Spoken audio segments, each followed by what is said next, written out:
What's going on, everybody? Welcome back to the channel. In today's video, we dive into some tips and tricks that I think could be useful for a new player who's just started playing MTG Arena, as well as people returning to the game maybe after some time off. I kind of already did a video on this about a year ago on the channel, but here I'm going to be doing a little bit of a refresher, as I think some of my takes on what could be beneficial to a player has changed since then. With that being said, let's just dive into it and let's just start talking about it. So the first tip is kind of like an interesting tip here, and this is kind of more so towards new players, and that is actually to complete the color challenge. On top of that, hopefully unlocking the additional dual colored starter decks that you unlock once you complete the color challenge.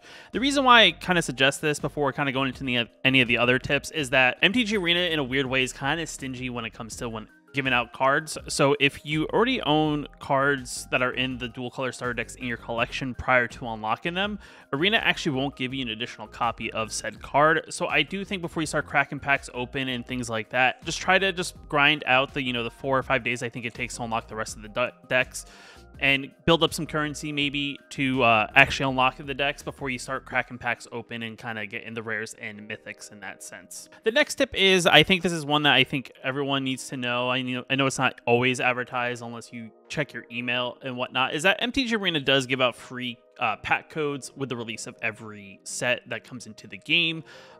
Older sets, eventually will expire, but these codes are actually valid for a set period of time.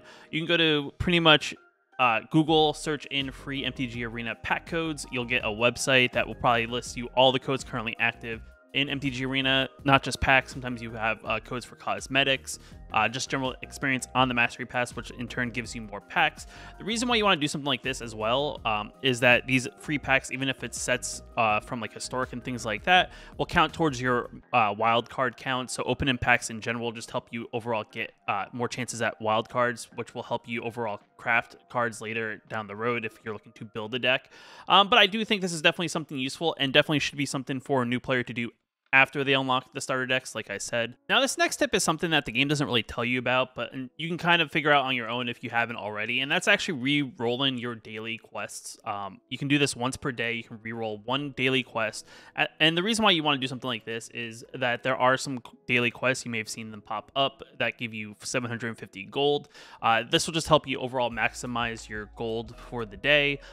You can still complete your daily quests if you want to, but you can always re-roll at least one of them to have a chance of getting a daily quest. You can also hold up to 3 daily quests at a given time, so if you don't want to complete one of the 500s and maybe save it for the next day and then re-roll it again, you can always do that, but you can't have more than 3 other daily quests outside of the quest for the starter decks. Also, adding on to that, the other thing that is kind of useful that I do think not a lot of players realize is trying to get your daily wins is definitely very good. At least trying to get 4 of them.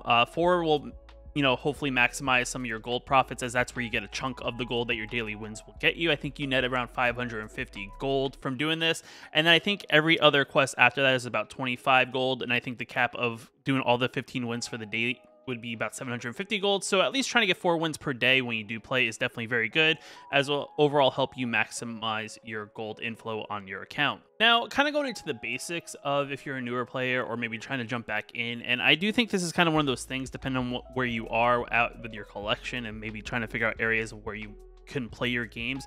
I do think there's a couple tips I generally think that you should do, or at least try to do as a player in MTG Arena, and that's actually starting out and just playing the play queue. If you're a newer player, playing games is the best way to really learn how to play Magic the Gathering as a whole, just because it's kind of hard. There's not like one answer that explains everything. Kind of seeing situations happen in a game and kind of understanding those situations as they pop up is really the only way you can really learn how to play MTG, just because there's some intricacies that are just very hard to cover, because they may not always happen and they only happen very rarely. The other thing too, it's definitely good to get some practice in with your decks that you do play, just because you may see something, maybe you don't have enough copies of a particular card, you want to add more copies of said card, or maybe you just have a card in your deck that just doesn't work and you're like, okay, now I got to remove it. And this is kind of one of those things that you kind of build upon as you play more MTG Arena. You're kind of seeing what other people are playing, maybe trying to build around said decks and whatnot. So I would say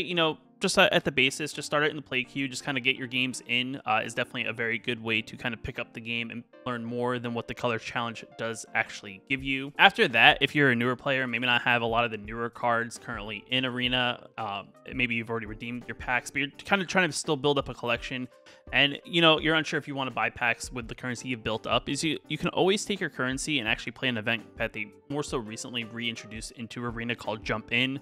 At this given time, it seems like they're actually updating the Jump In format every time a new set comes out with these packs that you essentially pick 2 piles from. You're given a choice of 6 total packs.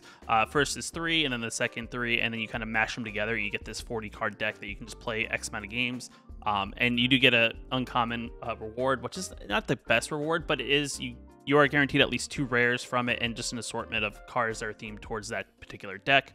It's definitely another great additional way. For about 1,000 gold, you'll get 2 rares, though it is kind of random. You'll get 2 rares, and if you get at least 1 win, you'll get an additional uncommon with a chance of rolling into a rare or mythic.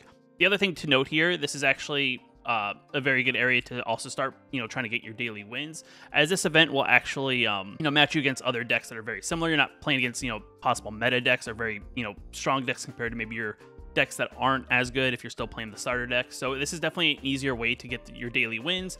Also completing your daily quests. You can pick piles based on maybe what you have to do, if you have to play certain color cards or if you have to play X amount of things.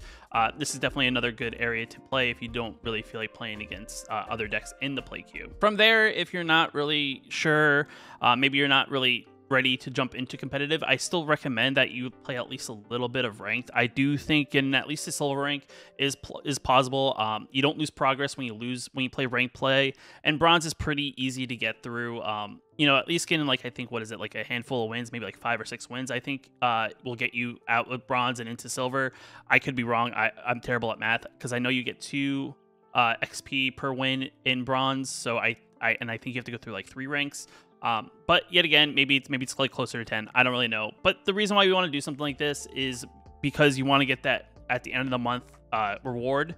And I think silver is doable, and I think you get an additional reward if you get to silver. And then your rank resets, and you just got to do it again the following month, which is definitely very good. On top of this, if you are saving a bunch of currency and you don't know how to spend it, you want to try limited. Limited is a great way to kind of build up a collection in that sense. Playing in the the quick drafts is definitely very good as a newer player, as you draft against bots, so you don't have to worry about other players picking cards out of a draft. Then from there, there's no timer on your pick, so you can kind of sit there and read the cards if you're unfamiliar with them. And actually, quick drafts is kind of interesting because it rotates more often than, say, the regular premier drafts, which are usually based around whatever the current set is for the most part. So it's definitely to get a little bit more of, experimenting with various, sets of cards. Though I will say it is a little bit of a money sink. It is 5,000 gold. If you are a free-to-play player or a budget player, 5,000 gold is... it could roughly take you about a week to earn or more, depending on how often you play and how many wins you get and how, lucky you are with your gold rewards for your daily quests. So it is something that, it's going to take some time to kind of build up a momentum to kind of continuously be able to afford your drafts. The one benefit of doing drafts as well is this is kind of like another way to get gems in the game. Gems are definitely very good. It makes certain things cheaper in the game in a way. Like if you can start getting like 5-6 wins per draft, you'll hopefully unlock enough gems to then do another draft, which is definitely very good. And then once you feel comfortable, you can go from a quick draft and then go on to the premier draft, where the rewards are definitely a lot better, though you are playing against players. And I believe both modes, a premier or a quick draft, will actually give you draft ranking. So this is another rank that if you want to try to at least get to silver per month, it will definitely be very good as well to get you additional pack rewards and cosmetic rewards at the end of the month. Now, the other thing too is there's no problem in doing just buying packs as well. But I do think you have to make a choice if you're going to just try to buy packs with your gold or play drafts, because you kind of, if you kind of buy some packs and buy some drafts, you'll kind of not really, find a groove. And I think if you focus on one or the other, it's definitely good there. Packs will get you wild cards compared to where drafts won't get you wild cards unless, the packs you open up as your prize give you wild cards. So that's the one difference between the two, but you do get more of a selection of cards to pick from. You get to pick what cards you want from said packs and kind of build your deck around. You can also just rare pick as well when it comes to drafts. And then the last tip I kind of have is based on kind of like deck building. I think this is kind of one of those questions a lot of new players try to figure out, and it's like, you know, I just started playing the game. What deck should I build? And I do think it's kind of like a couple questions you just got to ask yourself. First and foremost, you know, if you're going to play a single color or multiple colors, typically single color decks are usually cheaper to build when it comes to crafting wise in MTG Arena, just in the basis of the mana base is a little bit more favorable. You can get away with just playing basic lands if you don't have enough currency to build like the creature lands that are currently for each color. So you can just play like, you know, said 24 basic lands. The game gives you as many lands as you want, so you can play 24 basic lands, whereas typically dual colored or multicolored decks will, you know, require you to play at least, you know, the uncommon tap lands. And if you really want the deck to be efficient, you kind of have to have the rare lands that, you know, come to the battlefield untap. From there, you know, you typically ask yourself, do I want to play a more aggressive deck or do I want to play a more control deck? And yet again, another thing, aggro decks are typically cheaper in the long run. You know, in the sense that you can get away with some more budget cards. Maybe you don't have all the cards to build like a mono white or a mono green. There are options that are common and uncommon that you can get away with. When it comes to control, a lot of the cards that are more premier or more sought after for these control decks, or at least uncommons, rares, and even mythics. If you look at a, you know, a mono white deck and a Azorius control deck, you'll probably see there's a lot more rares. Though I will say, probably in current standard, it's probably about even. But you can probably find a version of a mono white deck that will still get you wins that can be overall cheaper. You really won't find a control deck that's more budget friendly that's overall cheaper. And at the end of the day, there is no problem with looking things up on the internet. You know, multiple creators will post videos or things like that of decks, and there's nothing wrong with looking at someone's deck to get inspiration or even just take their deck and, you know, play it for yourself. I do think this is actually a lot better of an option that instead of you experimenting, wasting your wild cards, building something that really doesn't work, and then being like, oh crap, I'm out of currency, what do I do, kind of thing. So, you know, early on, if you just want to kind of, you know, as you're still learning the game and you want to build a deck and you're not sure what to build, you can always look online for budget videos, budget decks, hopefully maybe even meta decks or competitive decks that maybe aren't as expensive when it comes to crafting them in the game. And, you know, kind of understand, maybe learn from maybe why they made said choices in the deck, and then overall go from there.